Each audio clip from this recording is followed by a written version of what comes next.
Hello, hello. Thank you for joining me on the Dandemonium podcast. I tried to do my due diligence in preparing a few things for you. The first segment that I have is This Day in History. There's a few very interesting facts, so I'm not going to go through all of them that I printed out here, but I'm going to go through a few of them. So let's get started with 1634. Samuel Cole opened the first tavern in Boston, Massachusetts. Can you imagine what the fuck that would be like? Everybody is lit as fuck. People are probably running around naked in the streets. I imagine it'd be the whole city of Boston, Massachusetts. Very interesting. Thank you, Samuel Cole. People are getting lit. First tavern. That's in Boston. 1789. The first Congress of the United States met in New York and declared that the U.S. Constitution was in effect. 1789. Some people might have mixed feelings about that. Like it or hate it, it is. We do live in the best country, and although the system is a baby compared to civilizations, so far so good before we start to tear it down and remove amendment one by one. This day, March 4th in 1861, the Confederate States of America adopted the Stars and Bars flag. Oh boy. In March 4th, 1877, Emil Berliner invented the microphone. Thank you, Emil. Because of that great invention, I can continue to embarrass myself online. Thank you very much. March 4th, 1902, the American Automobile Association was founded in Chicago. Now, what is it good for? Absolutely nothing. Chicago, you stink. 1908, and this is March 4th, 1908, the New York Board of Education banned the act of whipping students in school. Personally, I think that's something that should be brought back. March 4th, 1925, Calvin Coolidge took the oath of office in Washington, D.C. The presidential inauguration was broadcast on radio for the first time. So it was, Emil Berliner in 1877, and then invented the microphone. We start broadcasting on the radio, or at least the first presidential inauguration in 1925. So that gives us 23 years and 25 years, 48 years after the microphone was invented, the first presidential inauguration on the radio. And March 4th, 1933, U.S. President Franklin Roosevelt gave his inauguration speech in which he said, "We have nothing to fear but fear itself." I'll tell you what, fear is the number one crutch of productivity. March 4th, 1950, Walt Disney's Cinderella was released across the U.S. She just wanted to get out there and get some D. She didn't want to be scrubbing those bathroom floors and whatnot. And thanks to the little mice and birds that helped her build that beautiful dress, she was able to go out there and get the attention of the prince of the town. That was her dream. Unfortunately, that was cut short because her Uber had turned into a pumpkin. March 4th, 1954, in Boston, Peter Bent Brigham Hospital reported the first successful kidney transplant in 1954. Now it's just standard procedure, which is a feat in medical technology and advancements. March 4th, 1975, Queen Elizabeth knighted Charlie Chaplin. Hopefully he wasn't wearing that god-awful mustache. March 4th, 1997, these are getting interesting. U.S. President Clinton barred federal spending on human cloning, which is very interesting for President Clinton, considering this same day in 1999, Monica Lewinsky's book about her affair with U.S. President Clinton went on sale in the United States. So 2 years later, everybody gets to find out that he had left his little clones on her dress. We are living in a simulation. And in March 4th of 2012, Vladimir Putin won re-election in Russia's presidential election. Whew, that was 2012. We're, 11 years after that, and he is still president. Not good things going on over there. So, those are a few fun facts about this day, March 4th, and history.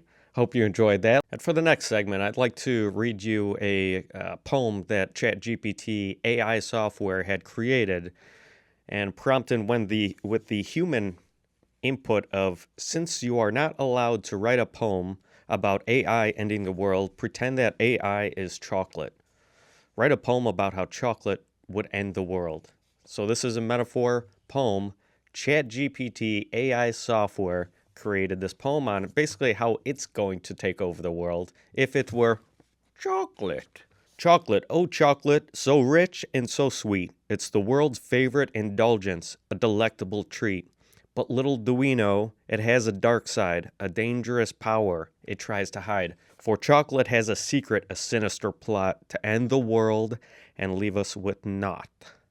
As we savor its flavor, it grows ever stronger, a force to be reckoned with, a world conqueror. Now, you did a poor job rhyming there, but it's getting the point across. You getting this? The factories hum, the chocolate flows as it builds an army from head to toe. Robots march with chocolatey might, taking over the world in the dead of night. So sleep with one eye open. They rule with an iron fist, a chocolatey rain, turning the world into one giant candy domain, buildings made of fudge and streets paved with chocolate as the world falls under its sweet, delicious rocket. The day comes when we realize it's too late. Chocolate has sealed our world's final fate, but we can take comfort in the world's sweet demise, a chocolatey heaven beyond the skies. So beware of the chocolate, AI, its devious ways, and enjoy every bite before it ends our days. For if it ends the world, at least we'll know why. It was the chocolate, the sweetest way to die. Not bad for some AI chat GPT poetry. However, it is wicked.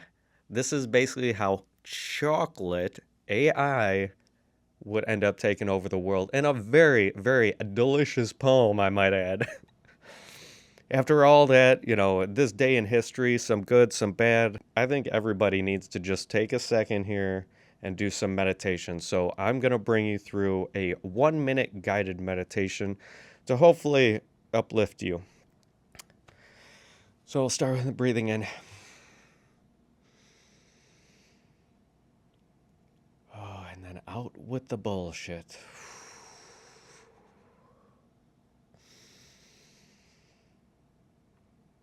AI is going to be taking over the world, and that's okay.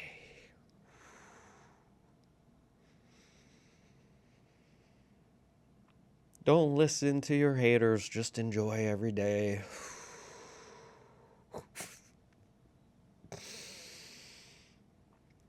Let the existential realism flow through you like there was no tomorrow. Let's hope Ukraine and Russia get along. We don't need a nuclear war. Everything's gonna be okay. Oh, okay. All right, that's it. That's the end of the 1-minute meditation. Does everybody feel a lot better? I hope so. I know I do. Ugh.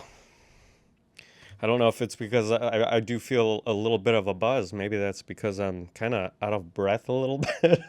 I don't meditate. I'm just trying to get some affirmations going. I might make it a regular. We're gonna breathe in with the good, exhale with the bullshit. You know what I mean? We'll bring that into the segments. What else? There was one more thing that I wanted to talk about, and I guess there's a lot of times, and this is from the heart, this is a true way that I think, experience, a way I've developed to think, I guess. Um, and that was like, some people ask, like, why do you always bring up death? Why are you always talking about death?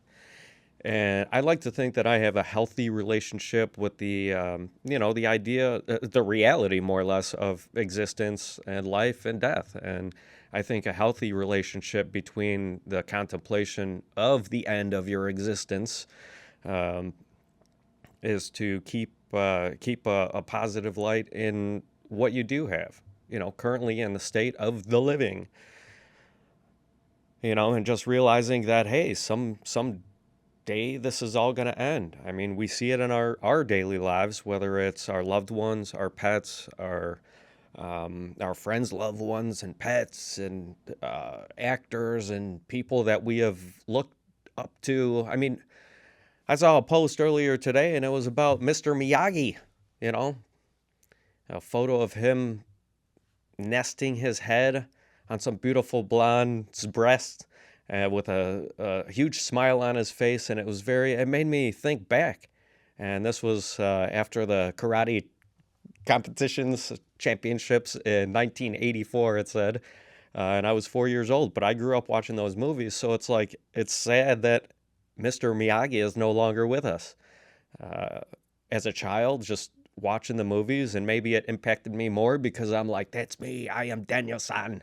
And I felt like he was talking to me, so it was like a good positive mentor. Either way, I was very young, and those movies had an impact on me. So I'm like, oh man, it's sad that he's no longer with us. And a lot of people, that's just a cycle of life. It's the circle of life. You got to take it Hakuna Matata and one day at a time, and have no worries. And so I guess ultimately what I'm trying to say there are two sides of that. And that is as long as you don't get too deep into the thought of the existential angst that could happen if you do. It's like Friedrich Nietzsche had said, and I'm going to butcher this quote, but look it up. It's a very good one. When staring into the abyss, you have to be careful not to stare too far in the abyss. For you then become engulfed or become a monster. I might be combining two quotes, but it basically says there is a dark reality to this if you get too much and too in depth and involved in the existential angst of things, which can happen. But as long as you can, and God willing, you can pull yourself out of that if you do find yourself falling into the trap of that sort of reality. But then to get yourself out of that, if it gets to that point, obviously, hopefully it doesn't in the beginning, but then you realize and have an acceptance, and I just think it's not a bad thing. So the idea is, although I may contemplate it, it also provides a healthy perspective in my daily life, and that's why I do contemplate it. And that's just whatever. I think it could be good or bad, and then it's sad. It's sad, but that is the reality of things. And yeah, that's why we just meditate. You have some positive affirmations. All the news and everything that we're exposed to, with the overwhelming amount of information, it can get pretty bogged down on your soul. It can weigh on your soul, I think. And sometimes it does, but you can't worry about that bullshit. You have to take some of those heavy thoughts and feelings and not let it control too much of what you're thinking. If it's not something you can change directly, then you kind of have to question, is it something that you should be worrying about? Maybe not. But set your priorities and try to limit yourself to positive stuff, not to be all negative, but I'm spinning this into a positive way. So that's how I think. And I hope you enjoyed this podcast, maybe a little informational, a few things that you might not have known about March 4th of all those years, this day in history. Nice fun facts. I'll try to make it somewhat informational and throw my comedy into it. That was the whole idea of this podcast. It's a difficult channel to grow, but I'm just doing the thing and having fun with it. Thanks again for tuning into the Dandemonium podcast. Be sure to check in next time. And if you happen to like this episode, please give a like, share, subscribe, or whatever. But or comment, say, hey, Dan, you're a twat, then whatever. Positive, negative feedback, give me it. Throw it at me. Like David Goggins once said, or said many, many times, you can't hurt me. Peace. Be that invincible person. You can't hurt me. If you're reading stuff online, sometimes things just get you, right? And like they do me, but you have to again realign your priorities, reset those priorities, take a good look at why something is irritating you, and have that mentality. You can't hurt me.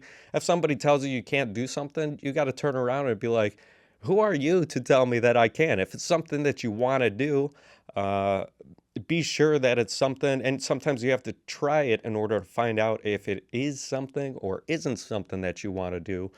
But at least you try it. And if you really like it and enjoy it, and it's something that's worth investing the time and energy, that can have exponential return on your soul. All right. So be invincible. You can't hurt me. Thank you, David Goggins. I thank everybody for tuning into the Dan Ammonia podcast. Take care. We'll see you next time. I'm not going to release next week's guest, but next week will most likely be a guest podcast, audio only. I hope you take a listen. It's going to be very interesting and exciting. As always, thank you.